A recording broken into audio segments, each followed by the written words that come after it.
राना साहब, गिर एहतजाज की कॉल, जब खान साहब का बयान कुछ देर के लिए डिले हुआ तो बहुत सी बातें गर्दिश होना शुरू हो गई कि ये किसी वजूहात की बुनियाद पर डिले हुआ है। सबसे पहले तो उस उमूर पे आइए कि किन वजूहात की बुनियाद पे वो ताखीर का निशाना बना।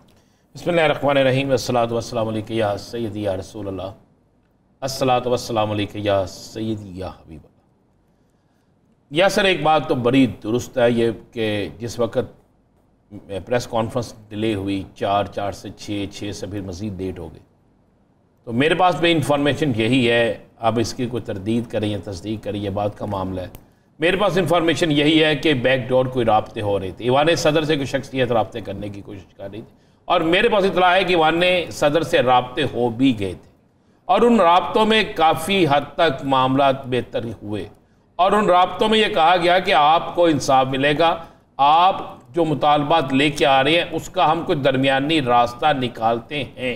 ये मैं लफ्ज़ अदागार कि आपके मुतालबात का कोई दरमियानी रास्ता निकालते हैं और कोई ऐसा सिस्टम बनाते हैं कि जिससे जो मुजरिम है उसको सज़ा मिले, जो मुजरिम नहीं है उसको इस पर ना रखा जाए। ये काफ़ी देर मेरी इत्तला है कि 1.5 से 2 घंटे इस चीज़ पर बाकायदा मुशावरत जारी रही, राब्ते जारी रहे, और इन राब्तों में जो है वो कई लोगों के साथ मुशावरत होती रही। इसी वजह से ये काफ़ी चीज़ें जो है वो डिले में गई। कुछ लोग तो यहाँ तक प्रोपेगेंडा कर रहे थे कि शायद कोई तीसरी कुव्वत आने की तैयारी कर रही है, लेकिन मेरे पास इतला यह है कि इस वक्त जो डिले हुआ उसमें बड़ी अहम शख्सियात थी जो हर सूरत पे चाहती थी कि यह मामला जो है हल हो जाए। आप जहन में रखिएगा एक बात, इमरान खान की ज़ात को अगर कुछ ना हुआ होता, उनके काफिले पे फायरिंग ना हुई होती, तो शायद आज सूरत हाल बिल्कुल चेंज होती, आज सूरत हाल जो है वो बिल्कुल मुख्तलिफ होती। अब सूरत हाल जो है वो बिल्कुल मुख्तलिफ है, और अब की सूरत हाल में पाकिस्तान की तमाम कुव्वतें, पाकिस्तान के तमाम अदारे जो हैं उन्हें बड़ा सोच कर यह काम करना पड़ेगा। अब ये इतना आसान नहीं है कि आप कप्तान को नीचे गिरा दें, अब ये इतना आसान नहीं है कि आप कप्तान के खिलाफ नजायज़ कोई कार्रवाई कर दें, अब ये इतना आसान नहीं है कि आप कप्तान के ख़िलाफ़ कुछ ऐसा काम कर दें कि जिसके बाद आप ये सोचें कि अमन भी रहे और ये सारा कुछ हो जाए। ऐसा मामला नहीं है। अब अगर जाना पड़ा तो फिर सबको जाना पड़ेगा। यस सर, मैं लफ्ज़ इस्तेमाल कर रहा हूँ, अब अगर जाना पड़ा तो फिर सबको जाना पड़ेगा, और अब अगर सियासी कल्चर को बाहर रहना पड़ा तो फिर इस पर कंप्रोमाइज़ करके रहना पड़ेगा, कुछ दो कुछ लो, इस मामले में रहना पड़ेगा। आज ये जो सारा कुछ चलता रहा ये इसी चले राना साहब, इसमें मजीद भी बात करते हैं, लेकिन वाक़े का आगाज़ कल से करते हैं क्योंकि कल हमारा प्रोग्राम नहीं था, हमने आगाज़ आज किया, तो फिर इसके मुहर्रिकात के ऊपर बात करते हैं, मुख्तलिफ ज़ावियों के ऊपर बात करते हैं। नाज़रीन, कल जो मुलजिम पकड़ा गया मौके से, उसका इब्तदाई बयान फौरी जारी हो गया जिस पर बहुत से सवालात थे, और उसी एक्शन पे वज़ीर आला पंजाब ने अमले को मुअत्तल कर दिया, जो थाने का अमला था, जो अभी तक भी मुअत्तल नहीं हो सका। इस पर भी बात करेंगे। मुलजिम का जो बयान है वो ज़रा मुलाहिज़ा कीजिए, फिर उसके मुख्तलिफ निकात पे बात करते हैं। ये सर मैंने इसलिए किया है कि ये लोगों को गुमराह कर रहा था इमरान खान, और मुझसे ये चीज़ देखी नहीं गई, तो मैंने इसको मार दिया। मारने की कोशिश की, पूरी मारने की कोशिश की कि मैं इसको मारूं, सिर्फ और सिर्फ इमरान खान को और किसी को नहीं। ये मैंने सोचा, उधर अजान हो रही है, उधर डेक लगा के शोर कर नहीं, ये तुमने अचानक को सोच के मेरे ज़मीर में ये चीज़ अच्छा नहीं माना। अचानक फैसले किए या पहले? अचानक फैसला किया, दिन से, सुबह से, जिस दिन का ये लाहौर से चला है उस दिन से मैंने ये साजिश ये सोची। मेरे पीछे कोई नहीं, मैं अल्हम्दुलिल्लाह। तुम्हारे साथ कितने लोग थे? कोई भी नहीं, अकेला। जब तुम घर से आए हो तो कौन था तुम्हारे साथ? अकेला था, बाइक अपनी पे आया हूँ, अपनी बाइक मैंने मामू की दुकान पे खड़ी कर दी थी। राना साहब क्या कहेंगे, एक तरफ अचानक और एक तरफ लाहौर से चला था भी। अच्छा, मैं ये सी दो चीज़ों में आने लगा। पहली बात यह है कि मैं आफरीन उस पुलिस इंस्पेक्टर पर कि जिसने ये बयान रिकॉर्ड किया, रिकॉर्ड करने के बाद एक आला पुलिस अफसर को, ये मैं आपको रिकॉर्ड के सामने आ रहा हूँ, एक आला पुलिस अफसर को दिया, उस आला पुलिस अफसर ने फिर आगे किसी जगह भेजा, फिर उसके बाद PTV पे चलता है, फिर एक और चैनल पे चलता है, फिर उसके बाद चलता है। ज़रा आप गौर करें, ज़रा इसके ना इसी के बयान पे आपको तजाद नज़र आएगा। अगर ये वो दोबारा हिस्सा वो चला दे जिसपे कहता है कि मैंने अचानक फैसला किया, फिर ये कहता है मैंने फैसला किया जब ये लाहौर से चला, अब किस बात पर आप यकीन करेंगे? अगर ये मैं दोबारा चलाएं ताकि हमारे नाज़रीन भी सुन सकें और पता चल सके। प्रोड्यूसर साहब एक बार दोबारा से प्ले कीजिएगा इसे। ये सर मैंने इसलिए किया है कि ये लोगों को गुमराह कर रहा था इमरान खान, और मुझसे ये चीज़ देखी नहीं गई, और मैंने इसको मार दिया। मारने की कोशिश की, पूरी मारने की कोशिश की कि मैं इसको मारूं, सिर्फ और सिर्फ इमरान खान को और किसी को नहीं। ये मैंने सोचा, उधर अजान हो रही है, उधर डेक लगा के शोर कर, नहीं ये तुमने अचानक को सोच के मेरे जमीन में ये चीज़ अच्छा नहीं माना। अचानक फैसले किए या पहले? अचानक फैसला किया, दिन से, सुबह से, जिस दिन का ये लाहौर से चला है उस दिन से मैंने ये साजिश। यहाँ बहन अचानक फैसला किया, दिन से, सुबह से, जिस दिन ये लाहौर से चला। अब लाहौर से चले उसे दिन कितने हो गए? 4 दिन हो गए। ठीक है, ये कहता उस दिन से फैसला मैंने किया। फिर 1 मिनट बाद कहता नहीं मैंने आज सुबह से फैसला किया। ओके जी, इसने सुबह फैसला कर लिया। इसने जो पिस्टल खरीदा है वो तो आज से काफी दिन पहले खरीदा है। वो किस लिए खरीदा था? कत्ल करने के लिए किसी और को? अच्छा, वो तहकीकात हो गई कि बाकायदा इसी नहीं खरीदा? नहीं, अभी तक जो सामने आ रही है चीज। अच्छा। एक तो नंबर 1 तो इसके पास जो पिस्टल था, जो पिस्टल चला है वहां पे, जो पिस्टल वहां पे चला है, जो पिस्टल पिक्चर में नजर आ रहा है, वो पिस्टल जो है वो 5 से 6 लाख रुपए का बड़ा टाइम।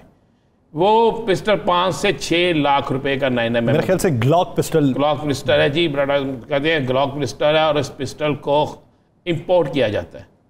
पता लग सकता है कि किसने बाइट से मंगवाया, और मंगवाने के बाद उसने किस जगह बेचा, उसके नंबर से एक एक चीज़ पता चलती है।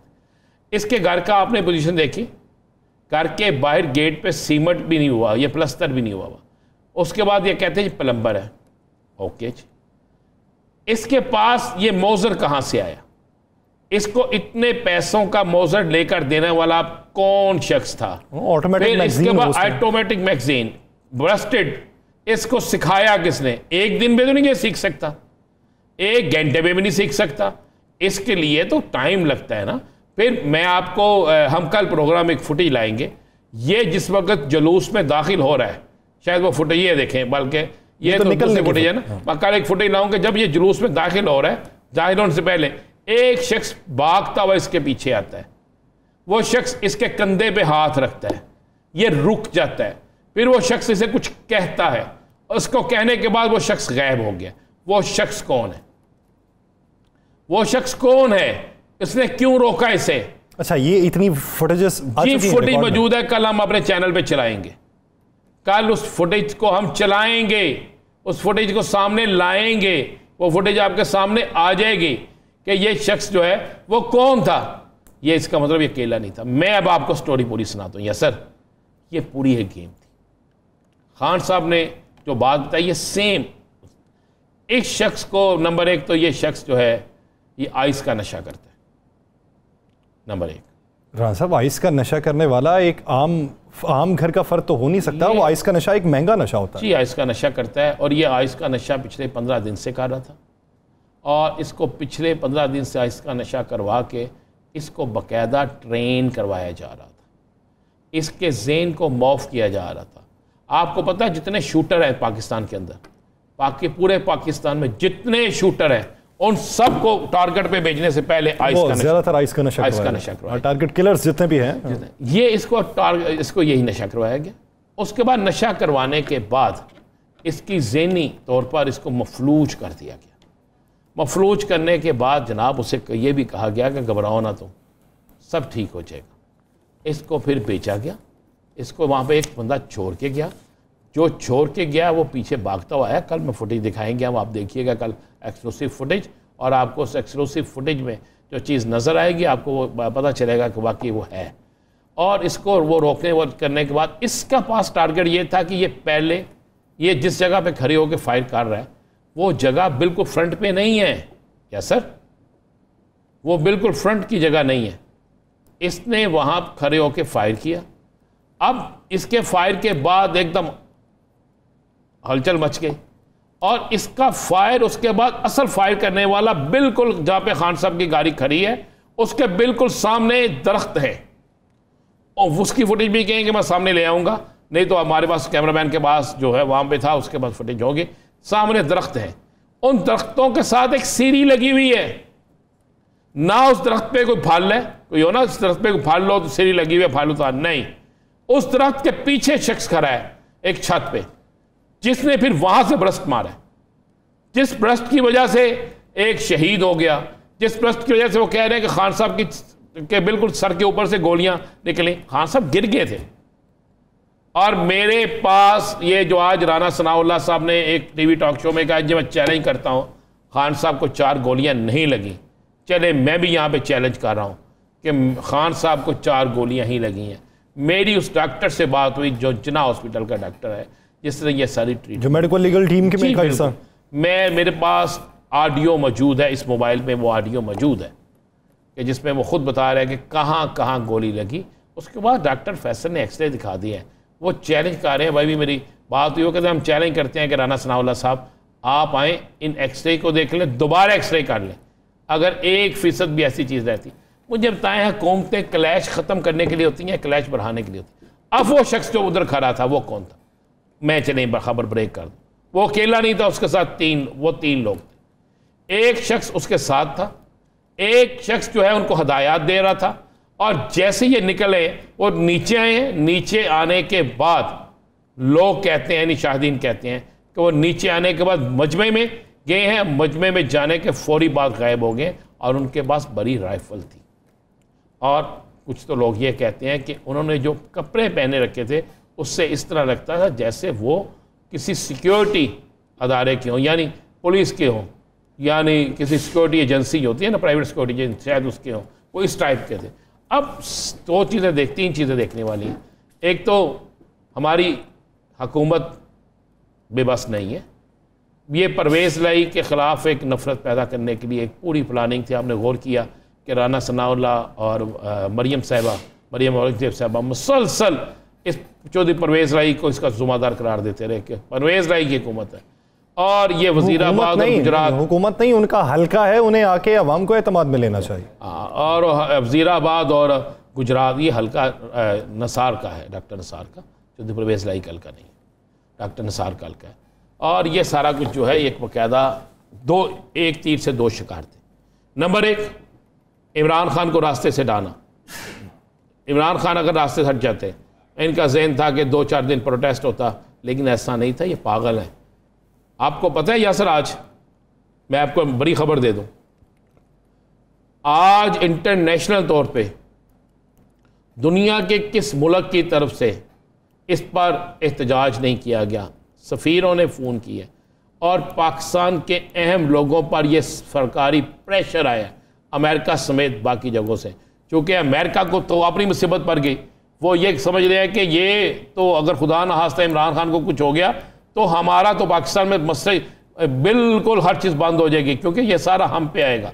उन्होंने भी कहा, चाइना ने, रशिया ने, सऊदी अरब ने, दुबई ने, हर तरफ से इन्हें पैगाम आया कि भाई पाकिस्तान के अंदर ये मामला ना करें, आपकी मौशत तबाह हो जाएगी, हम आपकी कोई सपोर्ट नहीं कर सकेंगे, हम आपके मुल्क में काम नहीं कर सकेंगे, हमारा सारा सिस्टम खत्म हो जाएगा कि जिस मुल्क के पॉपुलर लीडर को उस मुल्क के अंदर कत्ल कर दिया जाए, फिर यहाँ पे कौन कारोबार करेगा, कौन यहाँ पे आकर इन्वेस्टमेंट करेगा, कौन यहाँ पे आकर सारा कुछ करेगा।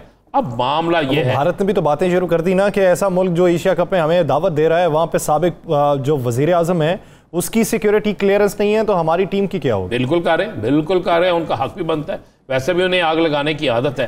तो यासर साहब मुझे एक बात बता दें, इमरान खान क्या जुर्म कर रहा था? क्या बाकी लोग जो यहां तक आते थे लॉन्ग मार्च लेके, वो जलसे जुलूस तकरीरें नहीं करते थे? इसका अगर पूरा वो बार बार क्या कह रहा था, हम पूरा मन एहतजाज करेंगे। वो सुप्रीम कोर्ट तक गया है, वो हर जगह गए हैं, कोर्ट तक गए हैं कि हमें इजाजत दें, हम पूरा मन एहतजाज करेंगे। और गारंटी क्या होती है? उसके बाद सबसे बड़ी बात आप देखें, उस शख्स ने क्या कहा कि आप पुरअमन रहें, तोड़ फोड़ नहीं करनी। अगर कोई और होता वो कहता टूट पड़ो, तोड़ दो सब कुछ, दाखिल हो जाए इस्लामाबाद में। आज अगर वो अपनी प्रेस कॉन्फ्रेंस में ये लफ्ज कह देता कि उठो कल इस्लामाबाद दाखिल हो जाओ, मॉब तो इस वक्त जो है वो सारे का सारा रुख कर लेता, उनको तो मौका चाहिए। कौन रोक सकता था? अगर गोली चलती जो मर्जी हो जाता। लेकिन आज भी उसने पाकिस्तान बचाने की बात की है। आज भी उसने बाजवा साहब से कहा कि बाजवा साहब आप देखें, आज भी उसने चीफ जस्टिस साहब से कहा है, उसने पाकिस्तान ये लीडर चाहिए पाकिस्तान को। या सर, ऐसी क़यादत पाकिस्तान में होनी चाहिए, तमाम सियासतदानों के अंदर ये सोच होनी चाहिए। आज राना सनाउल्लाह साहब कहते थे ये सिर्फ हमारे सियासी मुखालिफ हैं जी, जाती नहीं है। तो 4 दिन से जो आप कह रहे हैं फितना, फसाद, फलां फलां, 4 दिन पहले आप ये लफ्ज़ अदा करें, बात खत्म हो जानी थी।